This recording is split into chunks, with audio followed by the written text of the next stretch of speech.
Exactly 29 years ago today, a bomb ripped through a Berlin discotheque, killing 4 and injuring 230.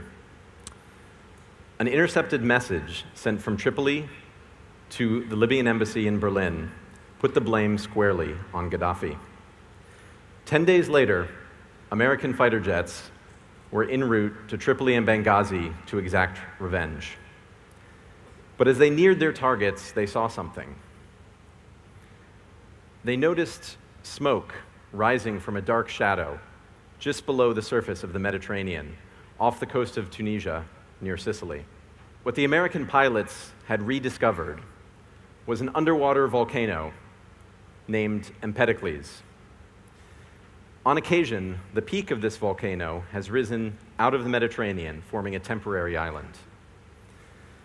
Its emergence was first noted way back in 300 BC, again in 10 BC. But the most memorable story comes from 1831, when a piece of this black volcanic rock rose out of the Mediterranean and remained. 4 countries rushed to claim ownership over the world's newest island. The British Royal Navy landed first, planting a flag, and dubbed their new territory Graham Island. But it wasn't long before the King of Two Sicilies sent a ship to tear down the British flag, and they renamed the island Ferdinandia. Spain claimed ownership, and the French sent a scientific mission that planted the French flag and called the island Julia. For the next 5 months, Empedocles, this volcano, would be a global flashpoint. Tourists flocked from all over to see the world's newest island. There was even talk of setting up a holiday resort on its black sand beaches. But just as it rose out of the ocean, it fell back underwater. Now, to this day, in 1968, there was an eruption, and recent seismic activity suggests that the island could rise once again. And to this day, the issue of ownership has yet to be solved. And now the newer nations of Malta, Libya, and Tunisia would surely claim this new island would lay in their borders. Now, I find this story fascinating because it truly emphasizes the arbitrary nature of borders. It doesn't matter how many flags we plant or lines we draw on a map. The Earth cares not. Borders are a man-made creation that are actually pretty new, even in our short history on this planet. Human history is one of vast migration. The Delphic priests of ancient Greece considered free movement one of the core freedoms that distinguished liberty from slavery. And it wasn't until serfdom in around 300 AD under the Roman Empire that restricted movement became commonplace. Even when the Renaissance came and serfdom began to disappear, it wasn't replaced by free movement. In fact, nationalistic ideologies unified varied groups of people around the idea of a singular state. With the fall of the major European empires and the post-World War I realignment, borders were closed. And for the past century, this trend has only continued.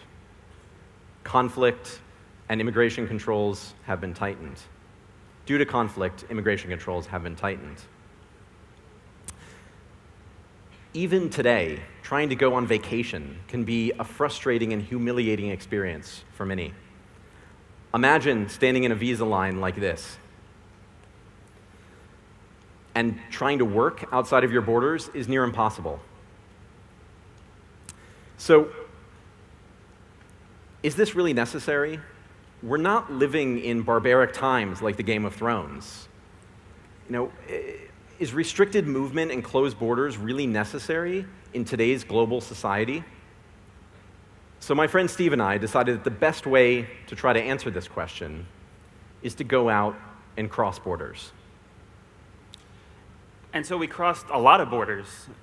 Last summer, Nate and I embarked on something called the Mongol Rally. It was this 20,000-kilometer adventure across 23 countries and 3 breakaway states that would take us from London, England, all the way to Ulaanbaatar, Mongolia. And to make it more fun, we decided to do it in this old Fiat Panda. And then we would do it in just 5 weeks' time and kind of see what happens.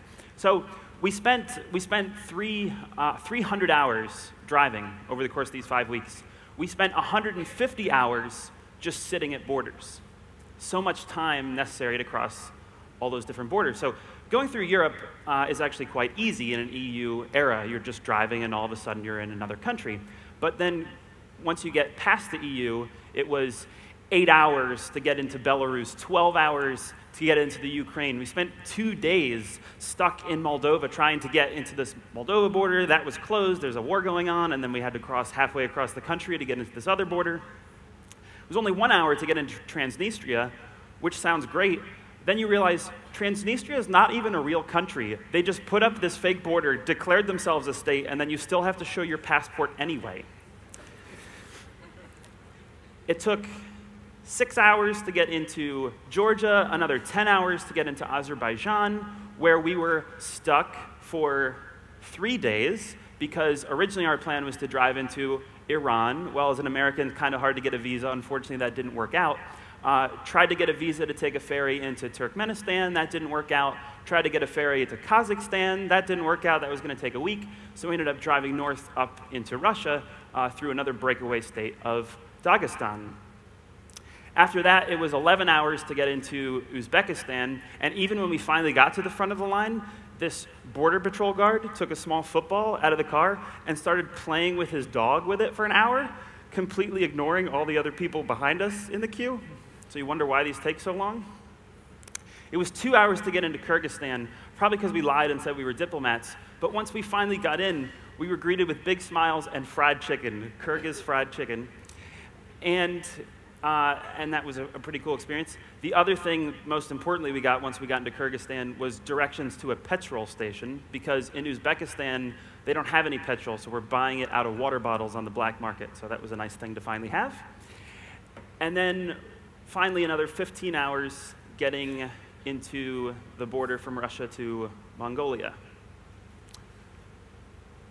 All told, on average, that's about 4 hours per day total, sitting at borders. Not 4 hours per border, 4 hours per day over the course of 5 weeks spent just sitting at borders. That's basically as much time as we slept over the course of the 5 weeks. And that was not really productive time. That was take everything out of your car on this side of the country, take everything out of your car on this side of the country, fill out a bunch of forms, pay money, all really for the appearance of security, but really nothing was happening. Fortunately, we didn't spend all of our time at borders. We did get to do a little bit of exploration, like breaking into this communist monument in Bulgaria.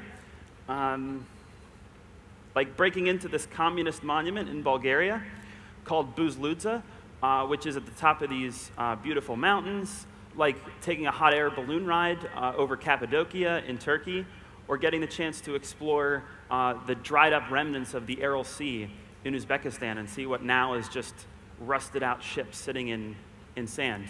And these were pretty cool things to see. We also got to see the Lenin Square in Gomel, the Lenin Square in Minsk, the Lenin Square in Novosibirsk, the Lenin Square in Tiraspol, the Lenin Square in Ulaanbaatar. You get the point, there's a lot of Lenin Squares out there.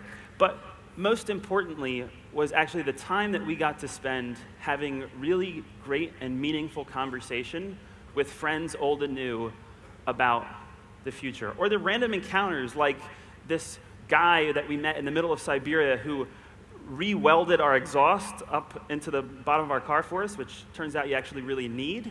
And he was happy, he was actually ecstatic that we were able to pay him with all these exotic coins that we collected throughout our travels for his coin collection. So these were the kinds of experiences that to us were really meaningful and that we'll never forget. But it begs the question, how many of these kinds of experiences did we miss out on because of all the time that we spent sitting at borders? What is humanity missing out on because of all the time and effort that we spend constructing these lines between me and you and then turning guns on the other side? How much conflict has come from these arbitrary lines that we draw on maps?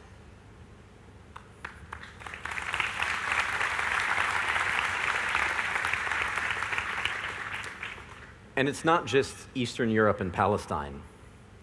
Even Quebec refuses to acknowledge its border with Newfoundland and claims ownership over part of the province. It's estimated that 50%, half of the world's global economic potential is lost because of man-made borders restricting movement. It's also been shown that allowing people to travel across borders for a job can be the single most effective way to reduce poverty, more than any other development effort. Now, you might be thinking, well, if we let guest workers and migrants come into our country, they'll destroy our economies. And those same fears headline newspapers in the United States a century ago, before its population quadrupled. And, you know, I'd say things have worked out pretty well. Besides, the world is already opening up. Just 30 years ago, it would have been impossible, unthinkable, to drive from even London to Poland. People sacrificed their lives just to get from one side of Berlin to the other. And now, Myanmar recently opened its borders, and for the first time in decades, Americans can visit Cuba. Now, look at how much Europe has changed over the past 100 years.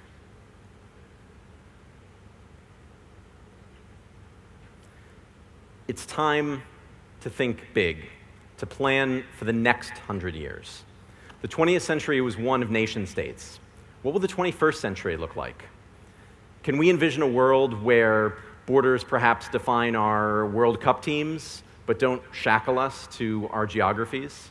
Where the term global citizen isn't science fiction, but lies at the very core of society? It starts with realizing that borders exist solely in the minds of men, that our citizenship is one of chance, a combination of history, of time, of space, and that the emotional fervor around the sanctity, the shape, and the impenetrability of our borders is excessive.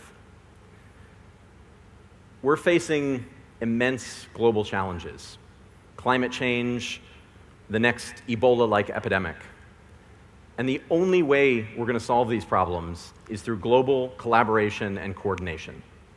And we can't do that if we're preoccupied worrying about a rival nation planting bombs in our discotheques. Now, I'm hopeful, because what we really learned on our journey to Mongolia is not that borders are silly and a waste of time, but that individuals and communities transcend borders.